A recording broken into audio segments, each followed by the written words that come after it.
Hello, hello, and welcome. Good morning, good afternoon, good evening, wherever you're joining from. Thanks for being here. Welcome. If you are new here, thanks for joining. If you are one of the regulars, thanks for tuning in. So, things are different in here, apparently. Of course, as usual, things always change every week, it seems like. But what's going on? So, I am in a new setup here today because I am in the middle of replacing the stuff in the rack with the new 4ME soon. And with any luck, that's going to come, I want to say Tuesday. And yeah, cross your fingers. So that'll be a next week topic. For now, I thought I would put together a little temporary setup here and walk through some of the fun products that I've collected and have been sent to me over the last couple of months, and take a look at what's going on. So first of all, let's see who we've got in the chat. IT Never Gets Old says, we'll see how Aaron rolls today with the studio in pieces. So yeah, the studio is in fact in pieces, but I have things sort of working. So of course, everything is running. I'm still using the Stream Deck to control everything. So if you can kind of see where my hand is over here, but let me see. I think this angle. Yeah, so that's the Stream Deck. And that is, again, what's controlling the whole stream. I've quickly reprogrammed some of the buttons to control the ATEM Mini Extreme ISO, which is over here. And this is what's now running the stream. So this is, everything is running off of the Extreme. That's the only thing that's really plugged in here. I got the cameras running. Some of them are going over HDMI. Some are SDI converters to HDMI going into the Extreme. And this is running this show. So I reprogrammed the buttons on the Stream Deck to talk to that. Most of them are not working because they talk to devices in that rack. So we'll see how it goes. We'll see how it goes. Eric says it's amazing how different things can look in the same studio. Yeah, just different angle, different wall. I'm hoping to be able to use the other side of that for different, totally different stuff. So better product shots, better for when I'm recording, just talking head for courses, and possibly also the House Files podcast. We'll see if we get there. The Cyber Sandwich says different lens, huge depth of field. Yeah, this is the same lens I normally use, same 12 to 35, but it is farther away from me than normal, and I think that's what's doing it. So it is, normally I can sort of reach out and like grab it if it weren't behind the teleprompter, but now it's like twice that distance.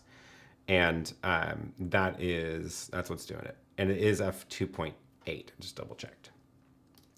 So, okay. Oh, and I also wanted to mention that since I am talking about a bunch of the products like the Stream Deck and stuff today, and I've got a whole pile of things over here, I decided to actually stream this on Amazon also. So we're actually live on 2 platforms right now. If you're watching on YouTube, that's where I normally stream. And I am also streaming this to my Amazon storefront. I will drop a link to my Amazon here in the chat. And you should just see the live stream there when it pops up. It is the same content going to both. I had to do a couple little tricks to be able to scale it down for Amazon, because Amazon only lets you go in 720p, not 1080. So things are a little bit blurry there, but it does work. And I am basically, I'm streaming it to the server in the garage, and that's doing the splitting one copy to YouTube untouched, scaling it down to 720 for Amazon. So that's what's going on.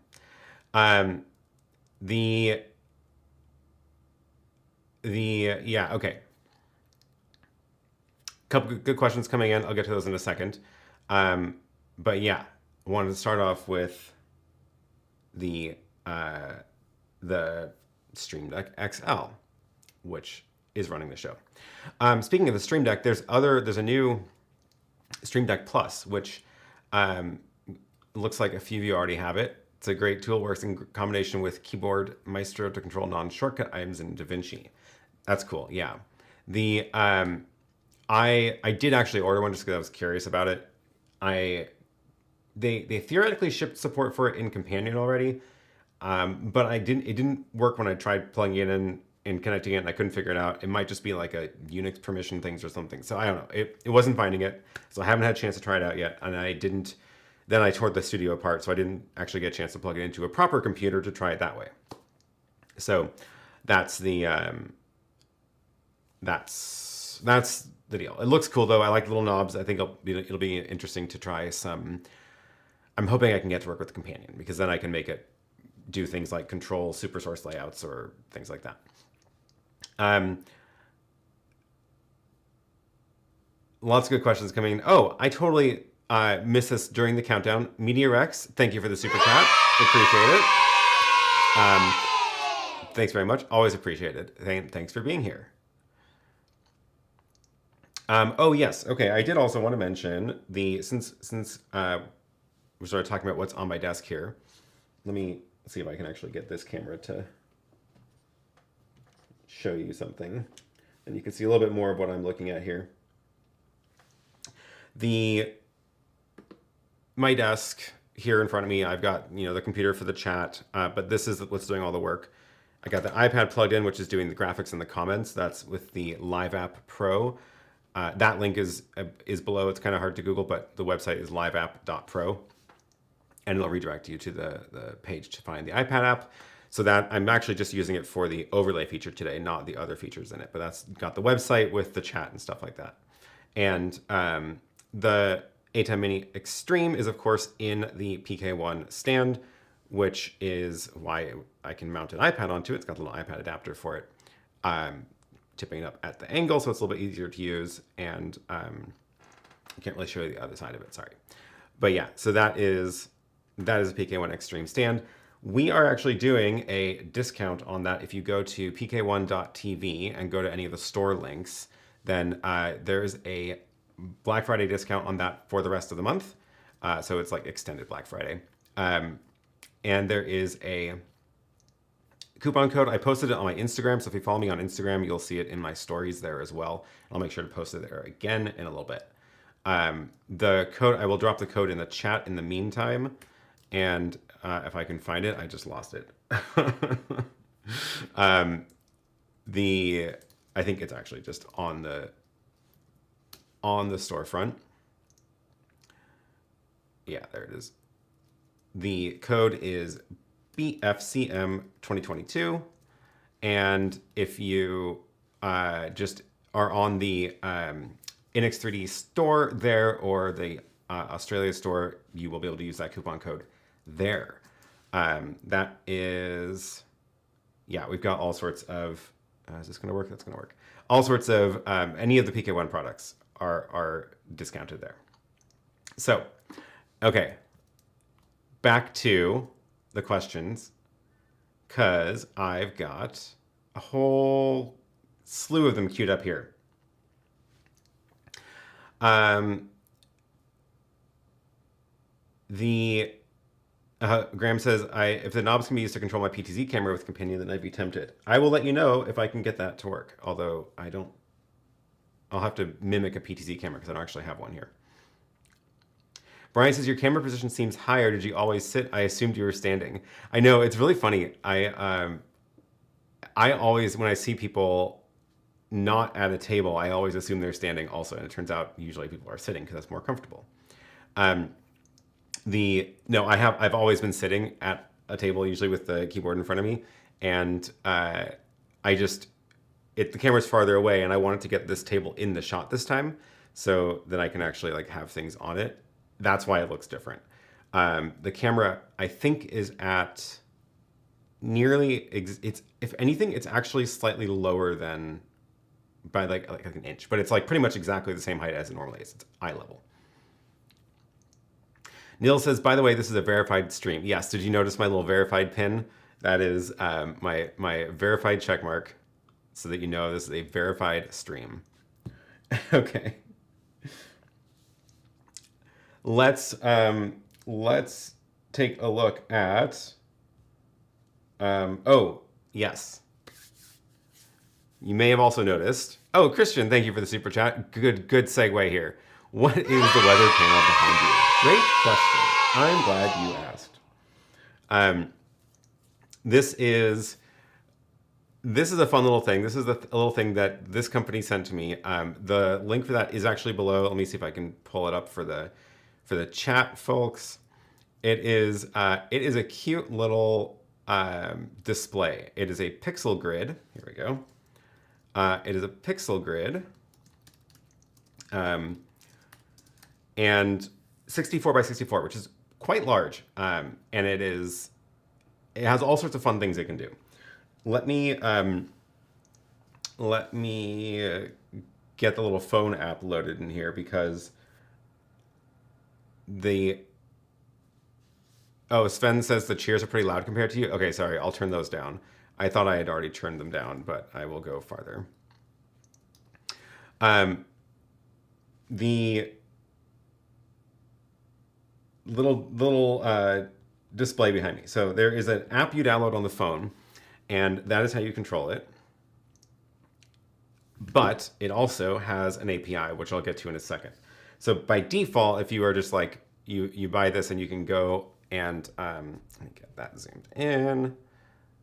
So you can use the little app to just load different graphics in. And it's kind of wild. There's a lot of like built-in things. It's actually like all community created stuff. So they've defaulted us to Christmas themed things, it looks like, because that is coming up soon. But there's all sorts of random stuff you can find in here that people can just make. Emojis. Yep. It's kind of cool. There's like a community of people that just make weird pixel art. And tap on those and it'll load it up. But then there's also like smart things you can do with it, right? So there's like social things. So you can show your YouTube follower count. You can show different like stock price tickers. Some of them are pretty chaotic. Twitter followers, if you can watch those tick down as people leave. There's cute little animations. This is the one I have loaded right now. So the weather, and it has a couple little settings, right? You can like show the time or not. There was a way to choose. Oh, the measurement is a different setting somewhere, or just clock faces. So it's cute, and it is powered over USB-C. So you just plug it into. It comes with a little power brick. Plug it over USB-C, and then it connects to your Wi-Fi, and it's cute. Yeah. So I'll leave that there, and we'll see what else we can do with it. Roxanne says it's out of stock in Germany. Oh no, bummer. That's too bad. Eric says, I think Lucas and John need to make a Dashmaster 2000 implementation for the Pixel Grid. I agree. So if you are a developer, there is actually an API for it, which I was really curious about. I wasn't going to like agree to have them send it to me unless it had an API, because that's my main interest with it. But if the docs are like not great, but they're there. And if you go to the website for the docs, you can see all the different API methods it has. Basically, you just make little post requests to it. And it can do pretty much everything that the app can do over the API. So you can choose, the channels are what they call like the weather is the cloud channel. There's like the visualizer for music, reacting to music, things like that. So you can control a lot of stuff. Again, the docs are not super great, but they're here, and at least you can like see what you need to send to use it. You can upload little animated GIFs to it. You can just push text to it with like coordinates, so you can draw on the screen wherever you want. So I'm going to try this soon. I just got this in like yesterday, so I haven't had a chance to play with it much yet. But one of the things I want to do, for example, is tie it to either a companion or just my chat system automatically, so that if a super chat comes in, I can just put the comment up on the screen, which would be pretty cool. Or maybe like grab the person's face and throw it onto the screen, stuff like that. It'll be fun. So yeah, if you are a developer, I'll grab a link to these API docs so you can go and check it out. But you can do stuff with it. It is it's pretty fun. So there is no. I'll just show you like the little sample code that I wrote in 20 minutes yesterday after reading those docs. Once you plug in the IP address, these are what the commands look like. You just have to like send an array of parameters, and then you just post it there. And you just throw it up there. There's no API keys. There's no accounts. There's nothing. It's wide open on your network. So make sure that you're doing this on a closed network because there's no authentication for it. But it is pretty easy to get going, which is fun.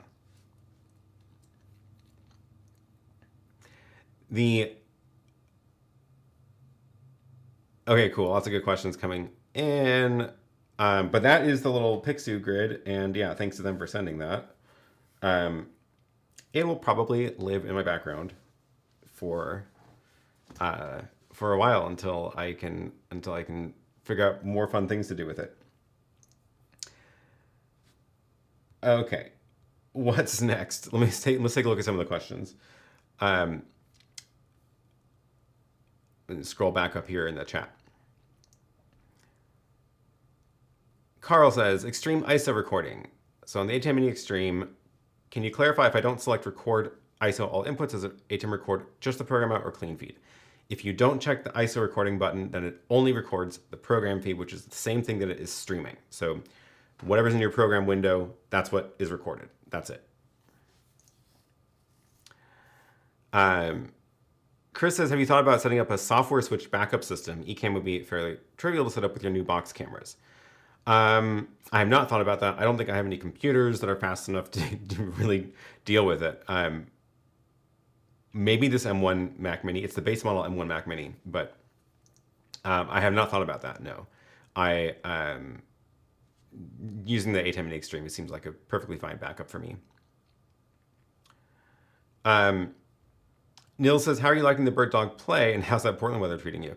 Portland's been cold, as you can tell by the weather grid, pixel grid in the back. It was just above freezing this morning. Very cold bike ride. So the bird dog play, I haven't had a ton of chance between last Sunday and this Sunday to try it out. I did try it a little bit. I tried with the phone app. So the iPhone, because I was like, maybe it'll be good for wireless handheld camera. And I tried it with the phone app, did not work great with that feed. It was super, super glitchy. So I'm going to try it with other NDI feeds. I saw somebody else commented that it works with NDI, the more compressed version, and not super great with the higher bandwidth. So that is a little disappointing. We'll see. I need to play with it some more.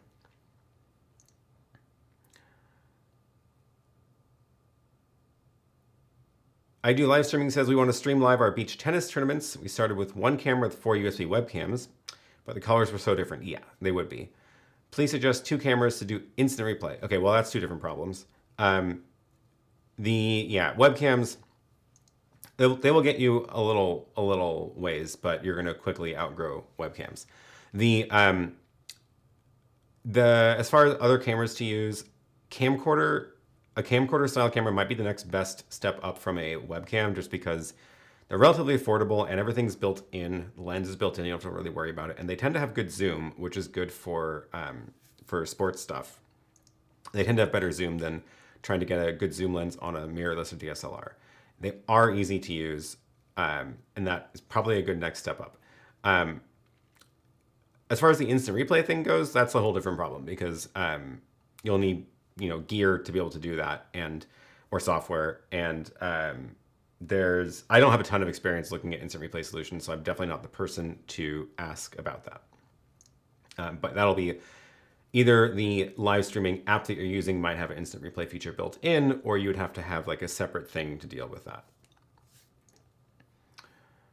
Suppan Thing says your sound is great. How are you mic'd? Oh, thanks. Oh, I should have put that mic in the Amazon product page. I don't know if I can add things to the Amazon page now that I'm already live. It looks like I can't.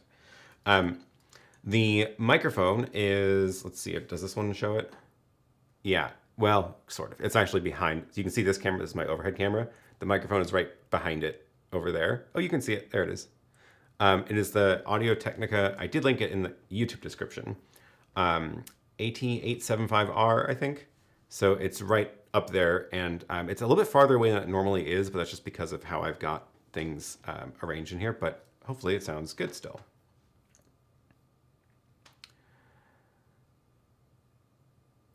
Carl says, remember to hit the like button. Thank you for the reminder. Yes, please do. Neil says, yeah, the NDI HX camera app had horrible tearing.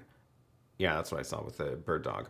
But an HX2 source from a Kiloview encoder worked fine with the bird dog plate. Okay, cool.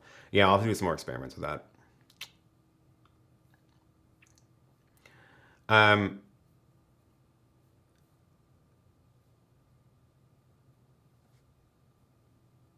The first layer says, what are the best videos for setting up OBS with the ATEM Mini Pro ISO?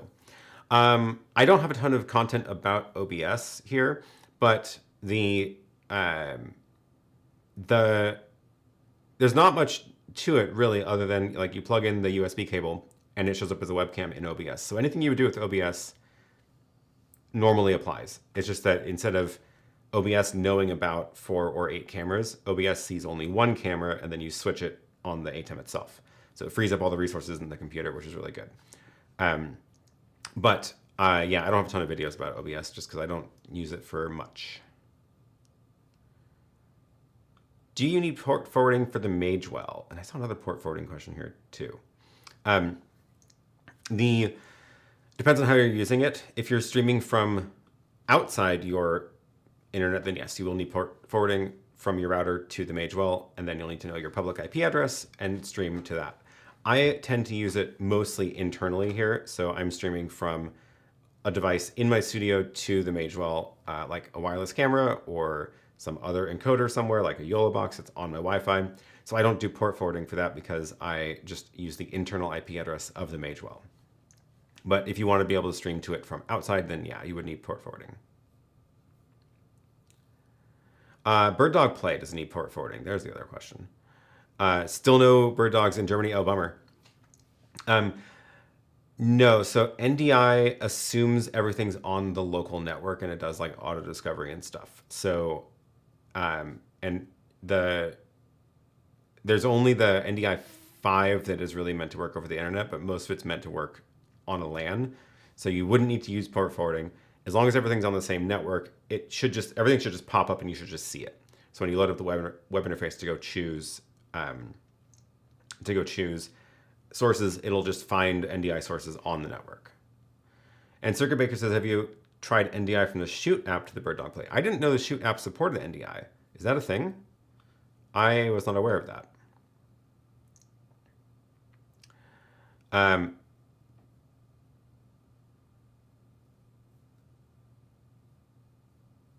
Okay, look for other questions here, and then we're going to go back to take a look at some of the products. If you are watching this on Amazon, you can come over to the YouTube stream if you want to ask questions, but I'll see your questions on Amazon chat. I just can't show them on the screen from Amazon chat yet. It's another problem for another time. Brian says, why are you streaming to Amazon? I thought it'd be fun today just because I'm showing a bunch of products that are on Amazon, and yeah, we'll see who shows up. Graham says, does NDI use IP or some lower layer protocol? I believe it is IP, but they do the discovery over the layer 2 broadcast messages, if that's correct. So it'll like, I forget the name of that protocol now. But it'll ping out on your LAN to advertise that there is a device there, and then they can find other devices will listen for those broadcast messages on the LAN. But the actual stream itself is definitely IP. I don't remember if it's TCP or UDP. Can't remember. No. Circuit Baker says, Shoot has NDI on the paid version. Oh, I had no idea that they had done that. That's cool. Okay. I will have to check that out. What's the Shoot app? It's literally called Shoot, which makes it impossible to search for in the App Store. And I don't remember how to find the link. I know I've linked to it before in some video. Let's see if I can find. Aha, I did find it from a stream last month. Here is the Shoot app. Direct App Store link, US. So I don't know what happens if you're outside of the US when you click that.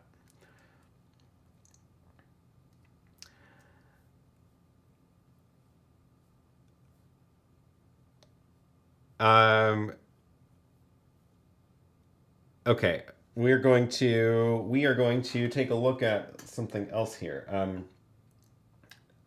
We've got the Stream Deck.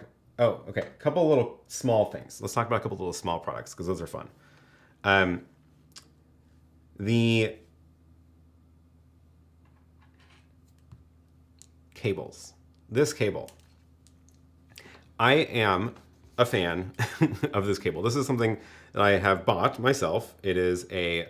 This is linked in the video below. Focus. Come on. Oh. Oh, right. I set my camera to manual focus. Let's go fix that. Autofocus. There we go.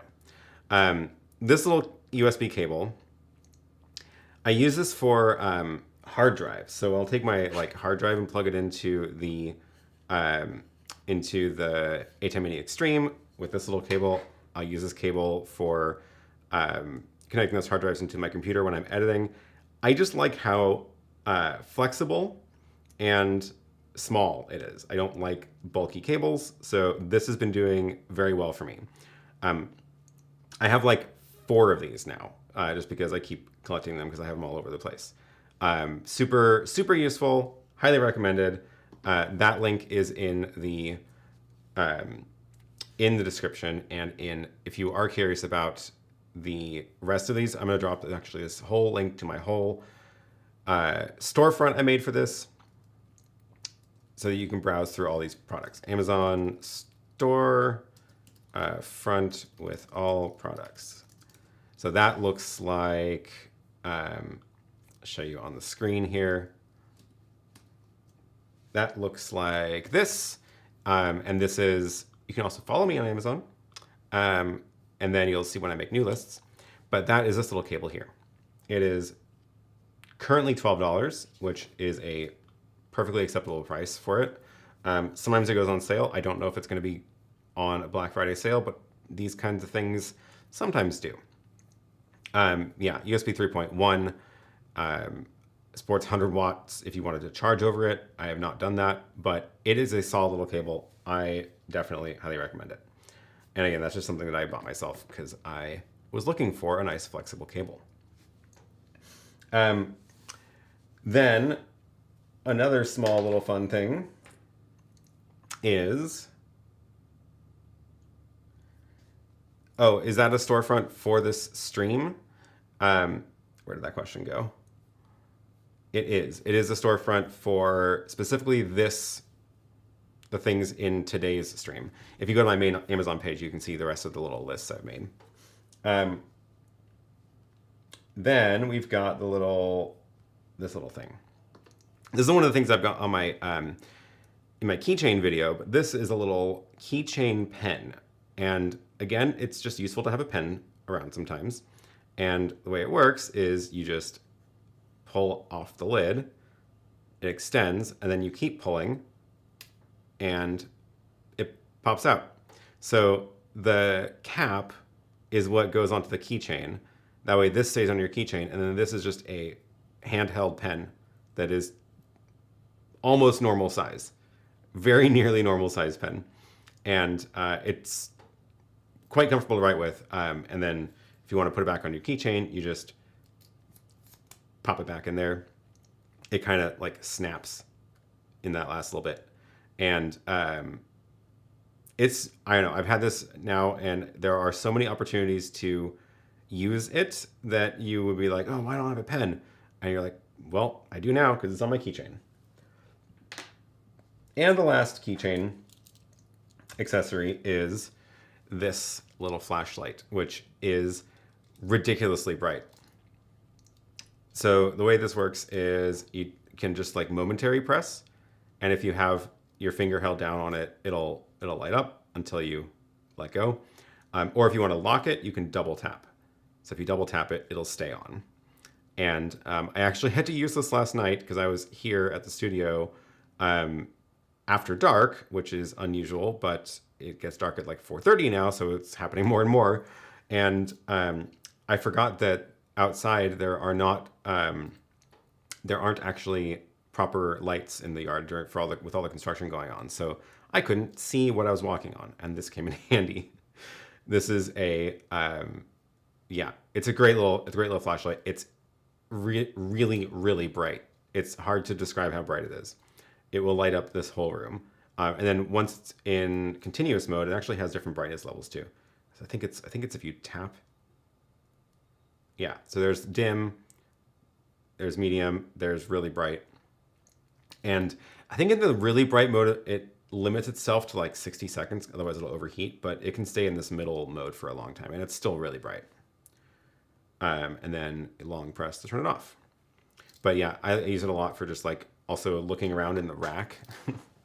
Like, oh, there's a lot of stuff in there. So it's nice to be able to just like quickly shine some light. Cool little thing. Cool little thing. It is a lot of fun.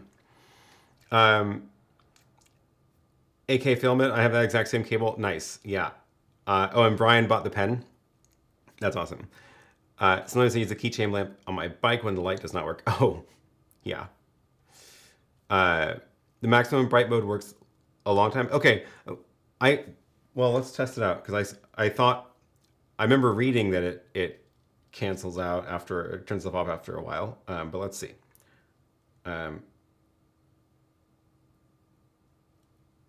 Okay, there's dim, medium, bright, yeah, super bright. There's 4 modes. Okay. We will leave this on. Where can we see it? That's pretty obvious. We'll see how long it lasts. I need like a clock.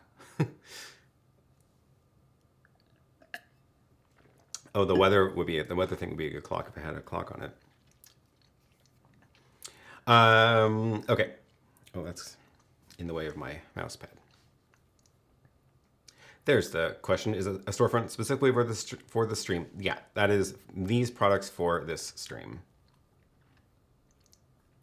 Oh, people are answering the NDI questions. Thank you. Okay, so NDI uses MDNS. That's the one I was looking for. Bird Dog Flex 4K works best with full NDI.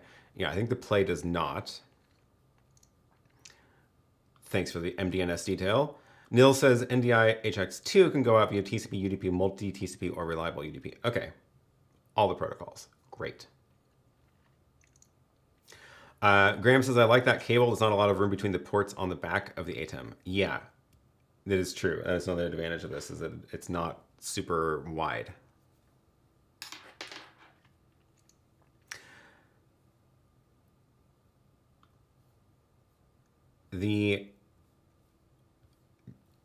This light is still on, and it's been over a minute, so I guess you're right. Oh, now I remember what it was. Okay, let's turn this off. It's when you're holding it down with your finger, it's actually brighter than that.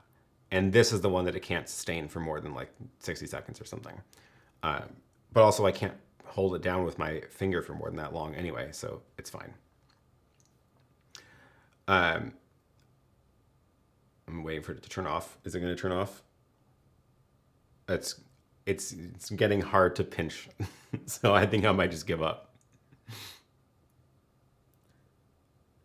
This thing's gonna outlast me. Oh, and then I should mention charging.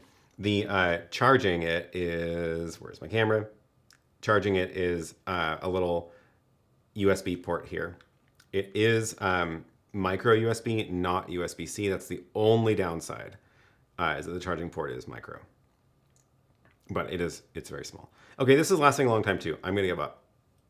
This thing's great. I can't get it to give up on me first. It's a little warm when it's been on that long. When the finger hurts, the time is over. Yeah, okay, that was not comfortable.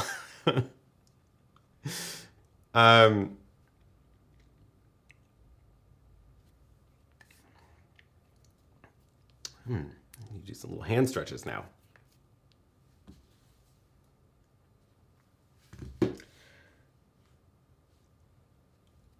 Okay, what else have we got here? Let's see if there's any other questions. If you have a question for me, put Q in front. That way it goes into my little question column here. Otherwise, it'll kind of get lost. Studio AK says, what is the server in the garage? Is it an NAS? If so, give some highlights on it. Maybe one separate video on the topic will be great. I should probably do a video about my whole network stuff at some point. Although I did actually do a blog post recently, which is related to how I'm doing this stream right now. I'll link this in the chat. The blog post I did, I finally was like, okay, I just need the instructions written out. This is how to build a Restreaming server. And because this comes up a lot. ATEM Mini and most other encoders, although Yellow Box is special, most encoders stream only to one thing at a time. And the ATEM Mini streams just one RTMP destination. So if you want to stream your stream to multiple places, you need to do something where you can stream the one from the ATEM Mini to the Restream server, and that can split it out. Obviously, there are paid services for this, Restream.io, other things like that, and the Yellow Box has it built in, so you don't need to do this if you're using the Yellow Box. But for things where you're limited to one destination, then this is really useful. There are other solutions for this too. This is just how I've been doing it most often, and I wanted to write down these instructions finally. It does involve like installing stuff on a Linux command line, so it's not for everybody, but if you're comfortable with running Linux stuff, this is not that hard to do. The key thing is this special add-on to the Nginx web server for Restreaming, and then after that's installed, basically you just set up your configuration, and the configuration for them looks like this.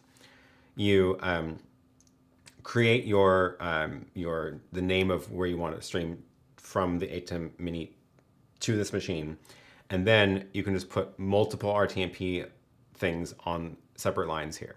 And then it'll, in this mode, it will copy exact, whatever comes in goes out. So there's no processing, there's no transcoding, there's no, nothing fancy going on. It's just taking an exact copy of what's coming in and sending it back out, which also means that you'll need the upload bandwidth of whatever X many times the input. So if I've got a 6 megabit stream coming in and I'm sending it to 3 places, I need to be able to stream 18 megabits out. So keep that in mind too. But that's really all there is to it. If you want to put a stream key into it, the easiest way is to just put a stream key in the name of that thing. It's kind of confusing because there is no stream key this way. This is just whatever comes in goes back out. There's no authentication or anything. There's a more complicated way to do like proper stream keys if you are trying to like make an actual service out of it, but I don't recommend that for just a simple case. One of the other things you can do, which I probably should have just put an example on here because it's not that complicated. Let me grab my actual config and take out my stream keys so I can show it to you. I'll show you what I'm actually using right now to stream this to Amazon also, because Amazon requires a different format of stream. They require 720 and specifically 2 megabits. So let me just get rid of my stream keys out of this, and then I can show it to you. Okay. So here is my config, where again that's the name that I've got selected in the XML config in the ATEM. I'm sending one unmodified copy to YouTube. And then instead of sending an unmodified copy to Amazon, I'm actually doing this line, which is FFmpeg is software that will do the actual transcoding. And you tell it to pull this stream from itself, run it through a encoder, which will actually scale it down to 720 and cap the bit rate at 2 megabits. This is copying the audio, other little things to make it work quickly. and then push it back out here. So this is what's running the stream on Amazon right now. And this is taking the 7 megabit that the ATEM is creating, sending 7 out to YouTube, and then sending 2 megabit 720 scaled down to Amazon. And that's working fine. I haven't seen any problems on the Amazon side. And on the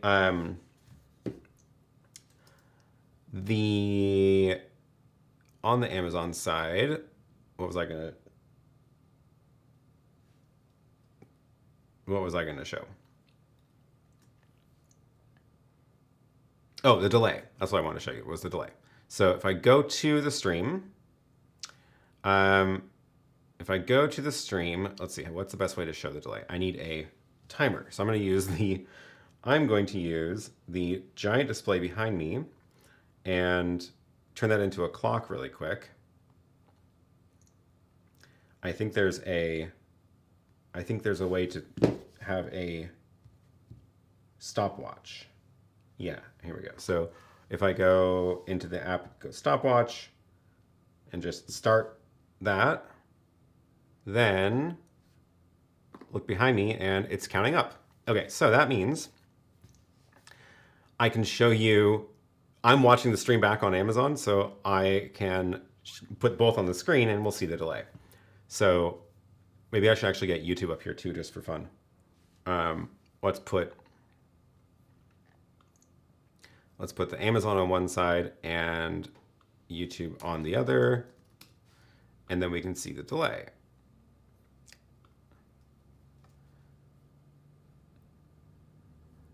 Interesting, it looks like it's the same.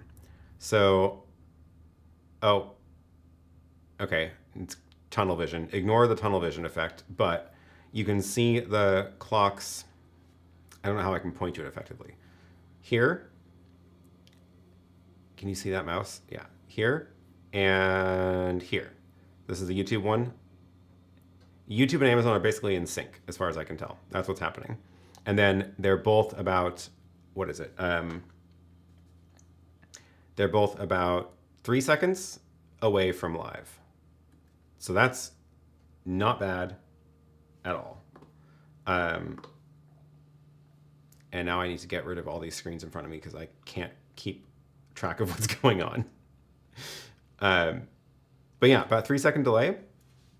Even with the transcoding, which is pretty cool. And let's see, how do I get that back to the weather? Can I just back out of it? No, it's still running. Suspend. That stopped it. Reset. How do I quit? I want to go back to, maybe if I tap that one.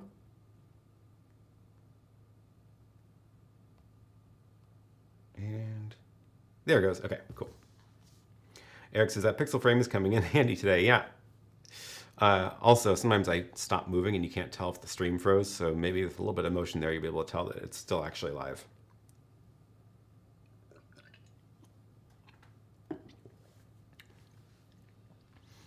Okay, other questions. Oh, Reeth Graham says, thanks for the super chat, by the way.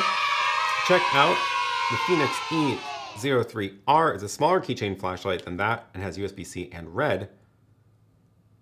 Smaller. I'm intrigued. Because this thing is pretty small.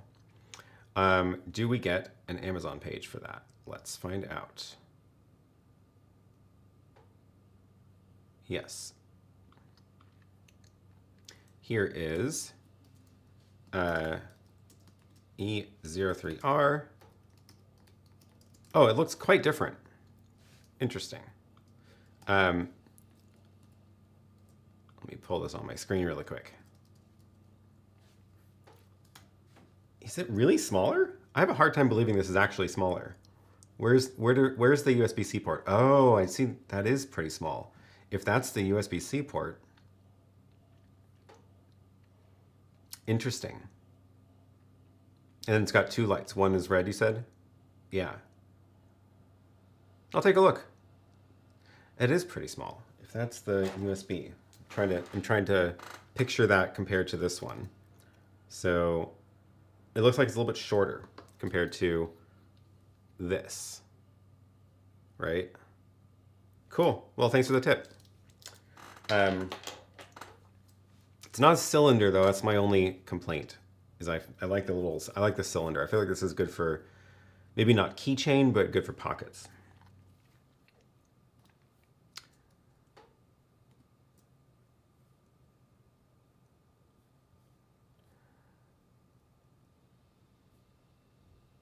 Jules says, in a somewhat short description, what is required for an Amazon Livestream account setup? Not much, actually. So Amazon account, obviously, you have to be in their affiliate program. So you have to already have Amazon affiliate and stuff set up. Then there's a special app you get on the phone called Amazon Creator, I think. Yeah, Creator from Amazon. And then inside that app, you start going live from the app, which is a little bit weird. And then you can choose, instead of using your phone camera, you can say external encoder, and then it'll give you a stream key, and then you push to it like from whatever you want. But if you're going to push from an ATEM Mini, you have to put your ATEM in 720p mode. It can do that, right? Now that I'm saying that, I feel like set video standard. No, ATEM Minis are locked at 1080. The older one can do 720, so you'll need to scale it down with something else, or push it from OBS or something that can set a 720p canvas. That is my short description. Carl says red light is great for night drone flights. Yeah, totally.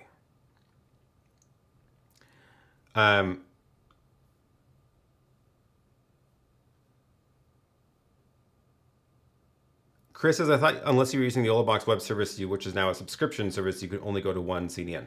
No, so it's a little bit confusing. The Yolabox itself, did I put this one in my Amazon cart? No. The Yolabox itself does not require their cloud service. So that is, and it can stream to multiple destinations from the Yolabox device. It is using their cloud to do the restreaming. It's not pushing 3 from the Yolabox itself, but you don't need to pay for their cloud service. Their cloud service is a whole separate thing with other capabilities. And I need to do a video about that at some point. But no, the Yolabox itself doesn't require the cloud service for anything. Speaking of the Yolabox, because I do have this one here, this is also a new PK1 product. I will drop this link in the chat. We have a new version of the desktop stand. So the desktop stand for the original looks like this, and the new one looks like this. It is quite a bit smaller. Let's do the overhead, it's a little easier to see. Quite a bit lower profile. So there's the difference. Obviously it has less features, missing screw holes and stuff, but there is still a cold shoe on the back, which is useful. And the biggest difference is actually on the top. That's the actual difference. So the original one actually full on contains the Yolabox, and you cannot take the Yolabox out. On the new one, it actually does just let you lift it out. It grips it a little bit, but it is meant to just, come in and out quickly. So that's the big difference, because we got feedback that people want it on their desk, but then of course it's a Yolabox, so you're gonna go out. So you want to be able to take it quickly without disassembling the stand. So the stand stays together, and then you can just pop this in and out. So that is the new design. It is now also cheaper. So hopefully it is a good deal for you. And if you want to buy it this month, you can get 30% off also. So very affordable for that. Still has the aluminum bar on the bottom. So it still is nice and sturdy. The bar holds the 2 side pieces together, and it is gripping it a little bit. I'm not going to turn it upside down because it will probably slide out. Yeah, it's going to slide out if I go upside down, but it's not a cage. It's, for desktop use. So now it's better at being a desktop stand because you can very quickly take it in and out.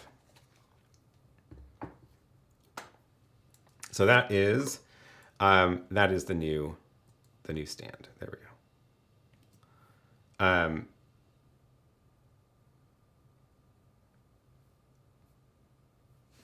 I'm way behind on the questions. Let's see if we can get to some of these. If you do have a question, make sure you put Q in front again.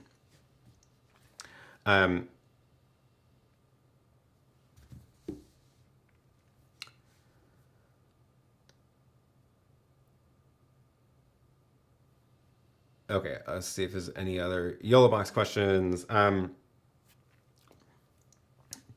Do they plan to allow saving instant replays or other functionality with instant replays? It's quite disappointing. Any inside knowledge?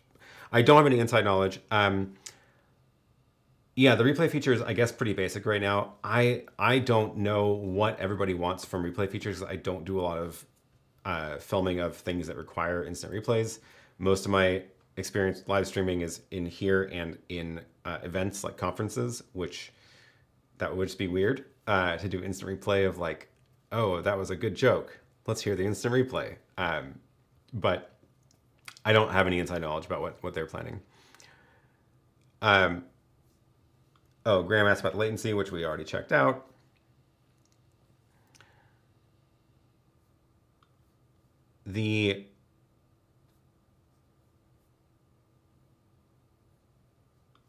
Looks like you've changed wireless HDMI transmitters. What are the benefits of the Hollyland Cosmo C1 over others?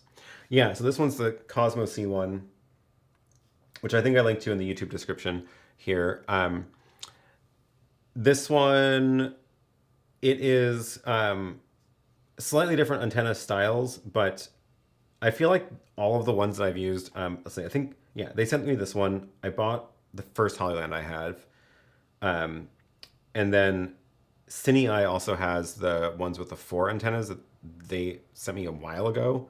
I feel like they're all good. They all work very well. This one is supposed to work better with more interference. And I tried it at the a long time ago. Where was it? It was the Wacom offices.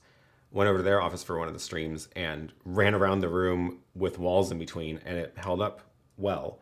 But honestly, I feel like the biggest difference in all these things is actually more just about the physical ports and how they mount. So this one, you can see, let me grab this so I can show you on the overhead. The way I've got this attached right now is on a, it comes with this little bracket for the bottom so you can give it a 1/4 inch tripod screw. It also has a 1/4 inch on the bottom, but I don't want it to be sticking up because then it'd be really tall. So I've got it mounted sideways on the cold shoe of the camera. And they don't all have the option of doing that. Like the CineEye ones don't have a side mounting 1/4 inch at all. Some of the other Hollyland ones mount totally differently too. So I don't want it to be like, you know, really tall on top of the camera because that just is awkward. So I like being able to do it here. But if you're rigging things up differently, that obviously might be different. So, and then this one has SDI. So that's the other big difference here is that you can do HDMI in, and then on the output, you can actually grab SDI out from the receiver, which is cool. So I was using that for when I have this set up with the main rack of gear and the Constellation 2ME, I could have an HDMI camera, but then have the SDI run directly into the rack. So that's super cool. And again, some of the transmitters have only SDI, only HDMI. Some of them don't do the conversion. So they'll like, if it's HDMI in, it's HDMI out. Although I can't remember which one does that. But this one, that's one of the reasons I like this one. But again, it's mostly just like the form factor that's the main difference for me. Can I get this back on? And this battery's about to run out. I wonder if I have any batteries close by. Well, we just may not get this camera for the rest of the stream. Which Hollyland Mars do you recommend? If you want one of the Mars specifically instead of the Cosmo, I think the 400S Pro is still the current generation one. Tiger Ant says, what kind of weather clock is the one you have in the background? The link is in the description. I actually talked about it earlier in this stream, so if you scroll back, you can go back and find it. Actually, instead of scrolling, I'll show you how to find the. This may not work until the stream is over, but if you go to rpk.tv/chat links,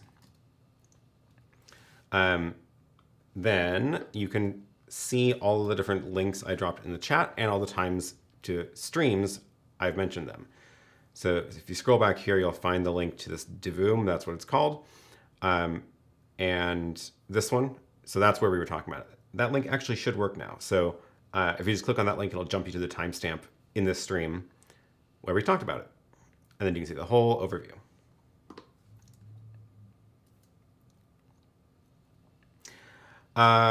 Cool. Bailey says, do you have or have you run all the cameras through the Smart Video Hub? If so, does it introduce a noticeable amount of latency or anything? I haven't used the Video Hub in a while just because I wanted to see if I could do without it with a larger ATEM, the Constellation 2ME. But when I did have everything run through the Video Hub going into the ATEM Mini Extreme, the Video Hub does not add any noticeable amount of latency. I think it's technically under a frame of latency. I think that's the actual amount. It was like some number of scan lines or something. So yeah, it's great. No, it doesn't. You don't have to worry about it at all.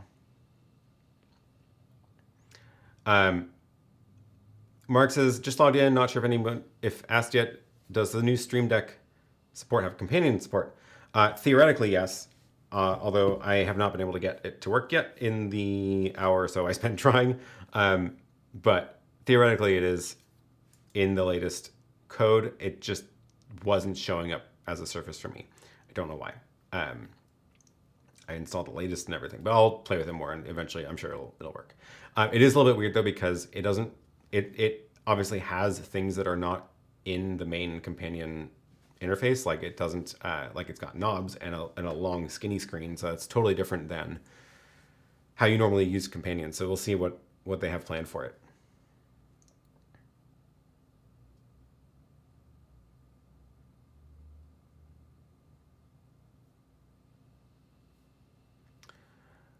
Reetha says, are you interested in the Sony FR7 PTZ? Seems like it'd be the end game studio camera. Oh yeah, that thing is cool.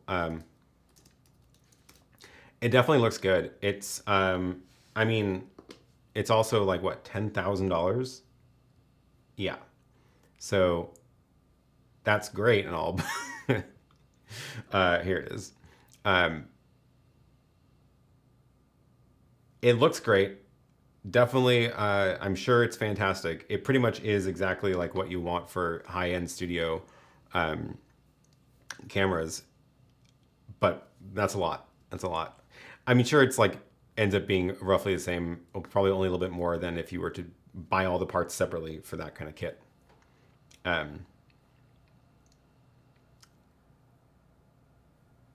Chris says, is the globe in your background based off your opening credits? It is, yeah. And I've actually put little pins in it in all the places that people have popped up from. So, yeah. Oh, and also my background. When you reach Alaska Gold 75, do you get a full-size jet, not just a scale model? Yeah, that's my little tiny Alaska plane. It is the specific plane that I fly in most often on Alaska Airlines. I can't get good audio from my Rode Pod mic through the audio mixer to the ATEM Mini. Connect to the PC as a webcam. I get lots of noise from the ATEM. Noise. Do you mean like buzzing? Kind of like it sounds like yeah, an actual buzz, or is it more just like static, like a background hiss?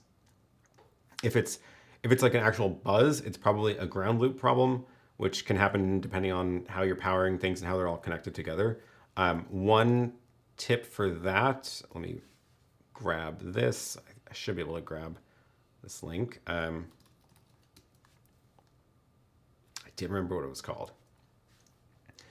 One tip is to get a ground loop isolator, which just connects, you insert it into the audio chain. And it'll remove, it breaks the electrical connection, so there's no ground loop anymore.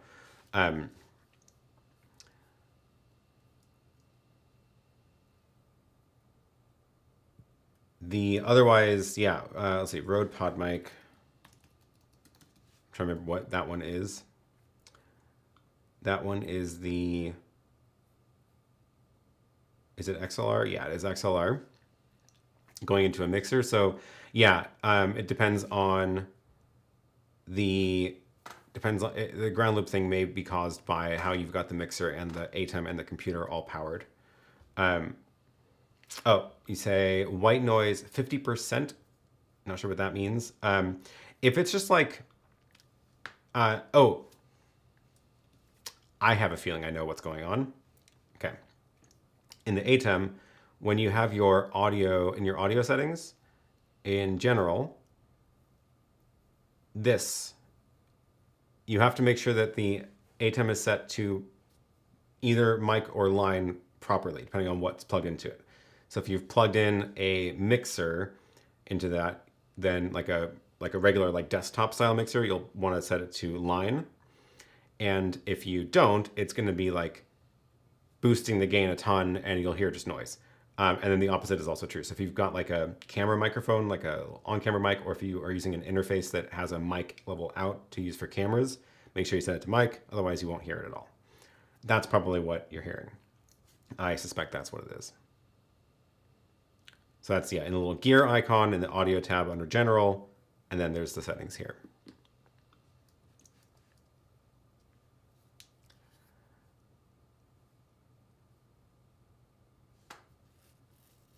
Chris says, have you looked at the PowerShot Pick active tracking PTZ for automatic BTS for Instagram? I did see some people posting about that. I haven't got it myself, and I don't think Canon has not noticed me yet, so I don't know if I'm going to be getting that one. It looks cool, though.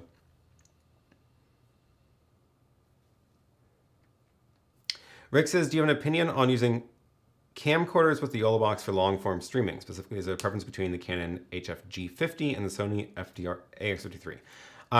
I have used the Vixia G20s for quite a long time, so I'm assuming the G50 is just like a newer version of that. I haven't used that one in particular myself. It looks almost exactly the same as the G20, so it looks like it's just an upgraded version. It is more expensive than the G20s were when I was buying them. And what was the other one? Sony FDR AX53. FDR AX53. Where's the... So here's the Sony. Oh, they're the same price. This one looks cooler. And there's the Canon. Yeah, this looks almost identical to the G20, so I'm sure it's just an upgraded version. I thought it was fine when I was using it. Didn't have any complaints, really. And then this one, I have not used the Sonys. So generally, like, I think these are perfectly fine options, and the nice thing is that they have good zoom lenses. I would probably recommend, if you know you're going to be doing long shoots, like, you know, hour plus long regularly, I would probably go with a camcorder style over a mirrorless DSLR, because these things tend to be more straightforward. They're expected to be powered over AC. They're it's just less stuff to fiddle with, no lenses to deal with. But yeah, I don't have anything to say about the Sony. It looks fine.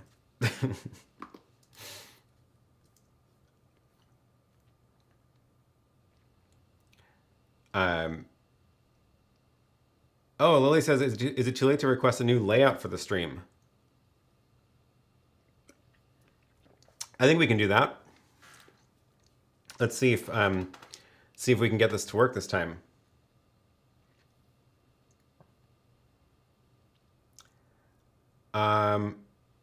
Oh, Delmix says at that price, I wouldn't buy a camcorder personally. That's interesting. Yeah, $1,100 was more than I was willing to spend for camcorders when I was buying the Canon, the G20s. I was finding them used or on sale for about $600, and I had 3 of them, and I was totally fine with that price for that quality. I agree. It would take me a little bit more. It would take some more thought to spend the $1,100 on it. But again, it depends on what you're using it for, because if you're going to be doing the long form stuff, it is just easier. Okay. Lily says, I want to lay out where my head is in a bubble over the Apple TV full screen. Oh, I think we used to have that one. Let's figure it out. We made it at some point, but took it off the Stream Deck. Okay. Here we go. 23 minutes. Any bets? Let's find out. So what we're going to do is we're going to go and configure Lily's Stream Deck remotely over the VPN setup. Hopefully we'll be able to pull up her video feed on the screen to see what it's doing. And I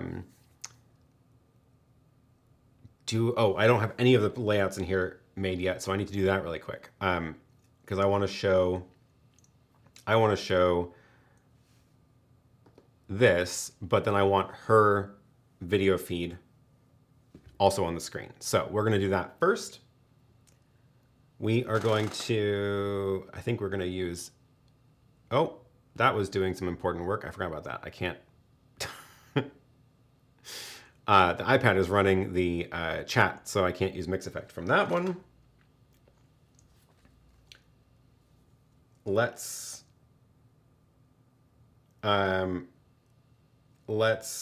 grab Mix Effect on my phone to edit the super source. I think that's going to be the easiest way to do it. How do I switch ATEMs? ATEM Mini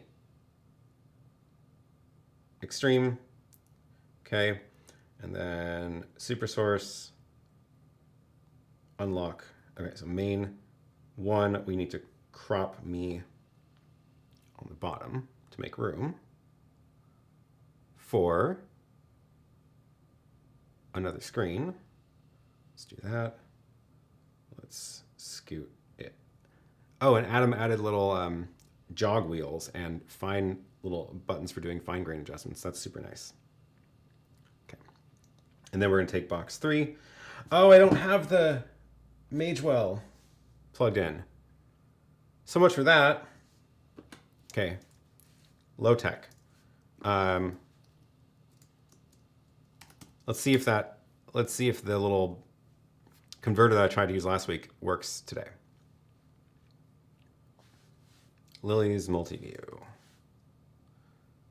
So first I want to just pull up her video feed so we can see it. Is it going to cooperate today? Well, that's something. Let's get rid of the sound. Oh, okay. So yes, it is working. That is the multi-view. Now I'm looking at her multi-view through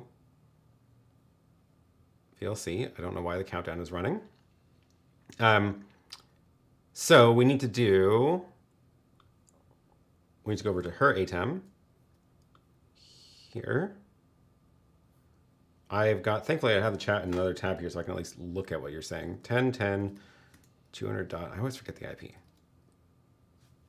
200.1. Yeah. Okay. So I can flip back and forth. I can't have all on the screen, unfortunately. So we're going to do a layout. What just happened? There it goes. We're going to do a layout that is her main screen. No, her overhead. Oh, there she is. Overhead with a circle for the main. So it would be helpful, Lily, if you're listening, get a video showing up in the overhead camera. Was that the one you wanted? No, I don't remember. Was it overhead or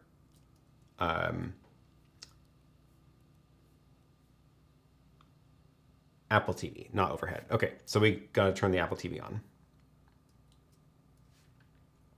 So Apple TV is input 4. So let's get the Apple TV turned on. That way we can see it. And then we're going to put her in the corner. So we're going to use the pattern DVE for this.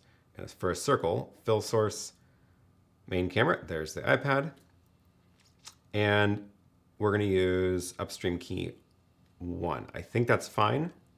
So if we turn that on, where is it? Right smack in the middle. So let's get rid of the blur. Maybe I can put this side by side. It's kind of annoying flicking back and forth. There we go. Now we can see what we're doing. Size, that's a little bit too big, so let's go like that. And then position. Where's most of the... Where do you think most of the text is going to be? Do you think the text is going to be in the top right? Probably. So let's put this in the... Probably the top right is free. Oh, that wasn't the one I wanted. That was the position of the circle relative to her face, not the flying key position. So we want to circle her face, that's roughly it.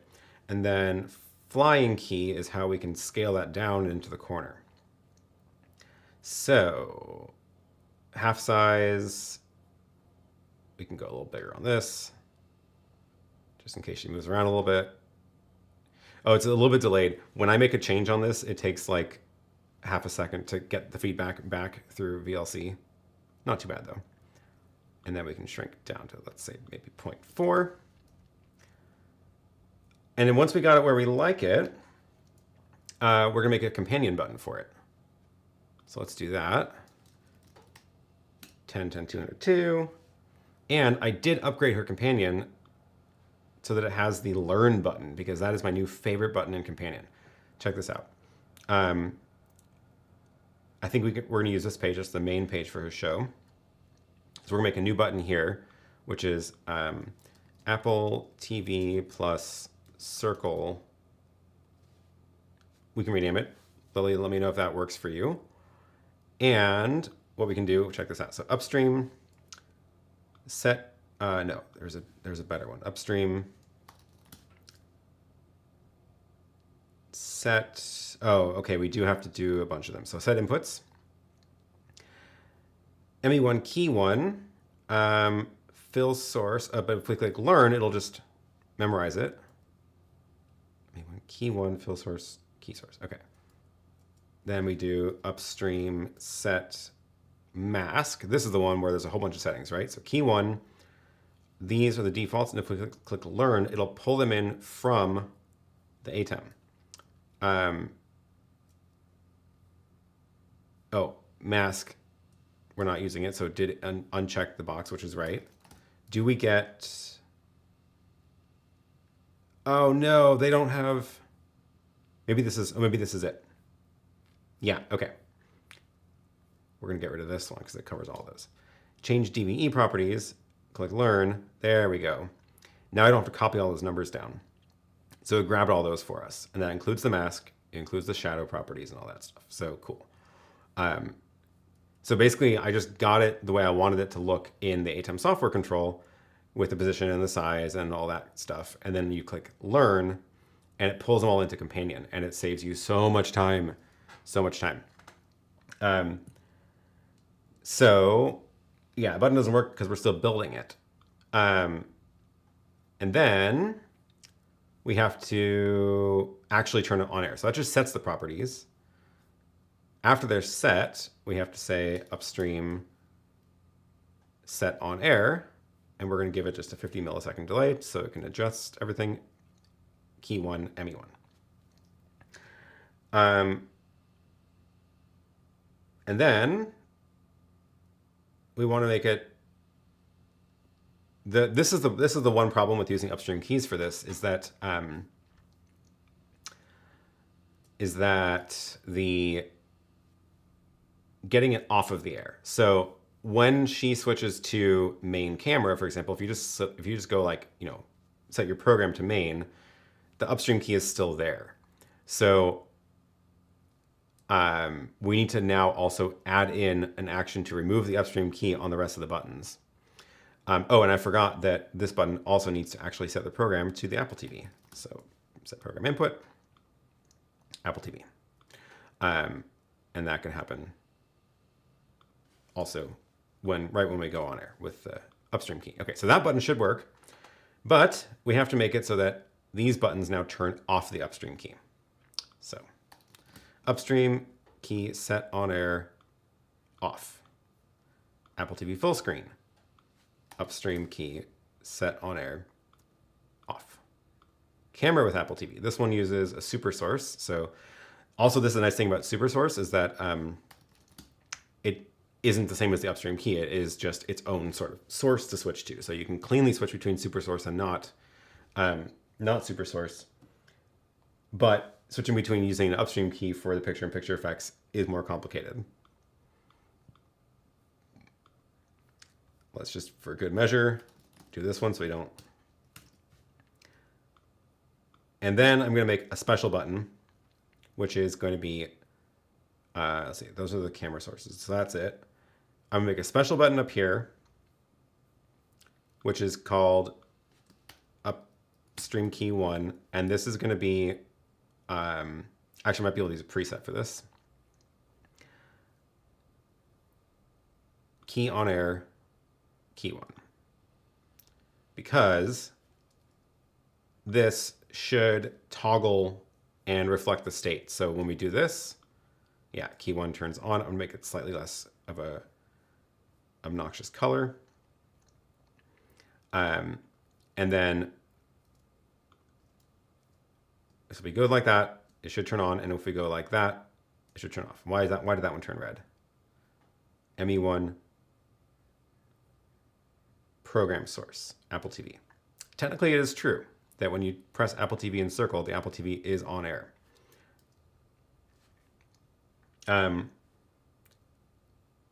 Okay, so let's have Lily test it.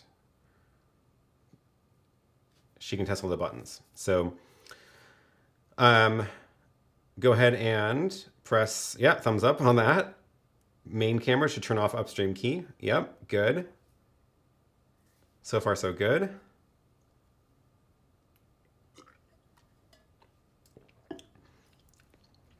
And back and forth. Good. Okay. So the reason that I put this button here is that if for some reason I had, you have like a camera switch or use a physical button on the ATEM and it doesn't remove the key, you can always press that to get it off the air. And I've had this happen on my stream a ton especially when I was using just the Extreme like this, or even the Pro without the super source, where I would forget to add the off air action onto a button. A little circle will get stuck in the corner. So I need to have a very quick way to take it off. And that's what that button is for. So that was the deal. Okay, what did I miss in the chat?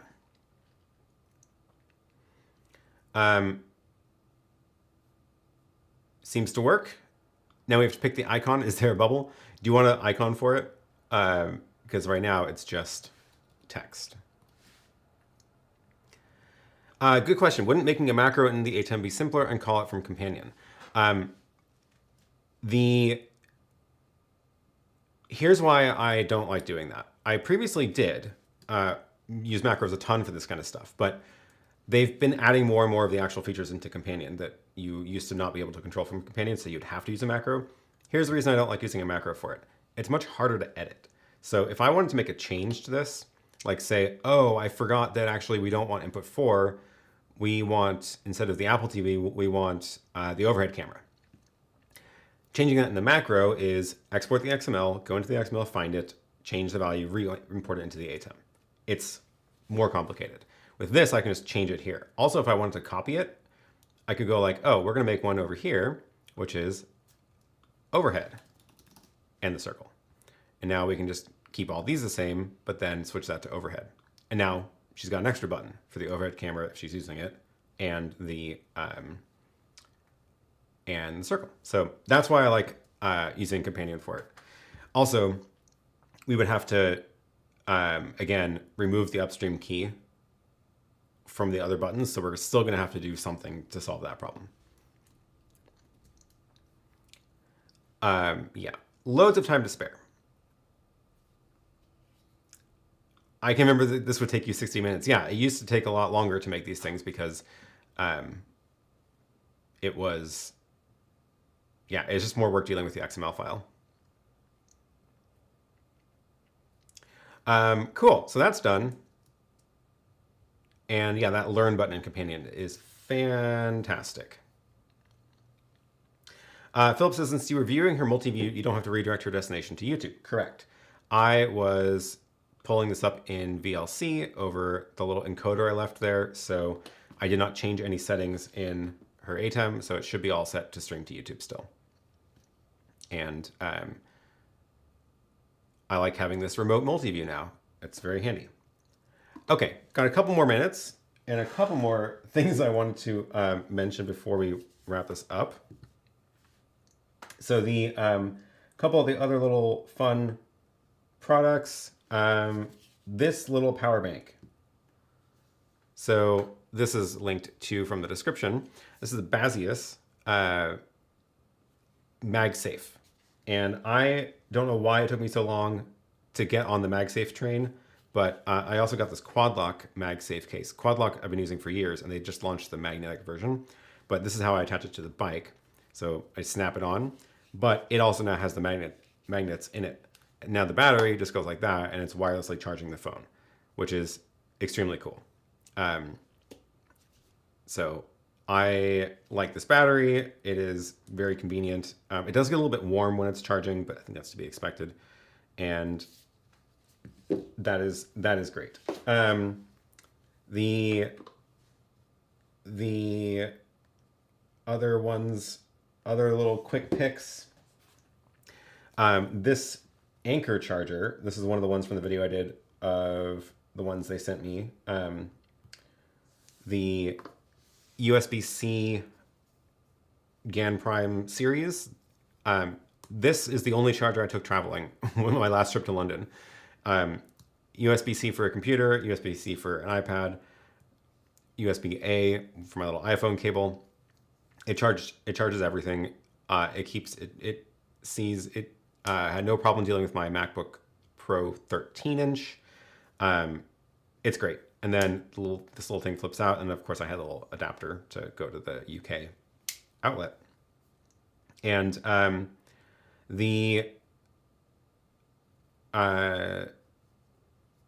yeah, it's great. So yeah, this is one of the ones from the bunch they sent over. I did a full video about if you're curious on YouTube, but I am a fan, and I've bought Anchor stuff for ages, so I was very happy to do that video.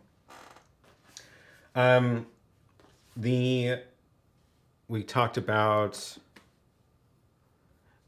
Not Slim says you should be streaming on Amazon Live. I am streaming on Amazon Live, and my Amazon Live storefront is linked below. So all the links to these things are there. So you can go find, this link is in the description on YouTube. I can drop this in the chat as well. And you can find all these products here. And then Lily's got 5 minutes before she starts. Oh yeah. The Lily's stream is talking about budgeting. So after we're done talking about how to spend your money, you can go to Lily's stream and talk about how to plan to spend the money and actually budget for it appropriately. And then the last two things I want to mention, which are just, again, things I've had for a while now, which are fun. The DJI microphone, still using this when I travel. It's great for travel because almost everything fits in this. Only one annoying thing is that the actual mic cable itself does not fit in there, so I have to have that in the bag. But it charges the transmitters and the receiver. The DJI mic has analog out for cameras, but also you can plug in this little USB-C or lightning adapter, which conveniently fit in the case if you want to use it with a computer. And it actually saved me in one of our meetings once when we didn't have a good in-room remote setup. So I stuck this with its magnet onto the speaker the PA system in the venue, and then plug this over USB-C into my computer, and then got on the Zoom call that way, which was an interesting solution to that problem. But yeah, DJI mic, I'm a fan. I got that the day it was launched, and it showed up extremely quickly, and everybody is very confused about why I got it so fast, but it's just because I bought it on the first day. And then my favorite travel camera now is the Insta360 because it is just fun. And 360 photos are like no other photos, and it's just fun. Obviously, it's nowhere near DSLR picture quality, but that's not the point of it. The point is that you get fun photos. And videos, of course. This is the old version. This is the X2. The X3 is out now, which seems to be a minor improvement, so I didn't buy it. But the screen's bigger, which is kind of nice. So those are my last two picks. Christian says, would the quad lock MagSafe work on non-MagSafe iPhone? I don't think they sell the mag case for non-MagSafe iPhones. I think they don't make one because it's the mag line for the case is a new thing, and I think they only made them for the new iPhones.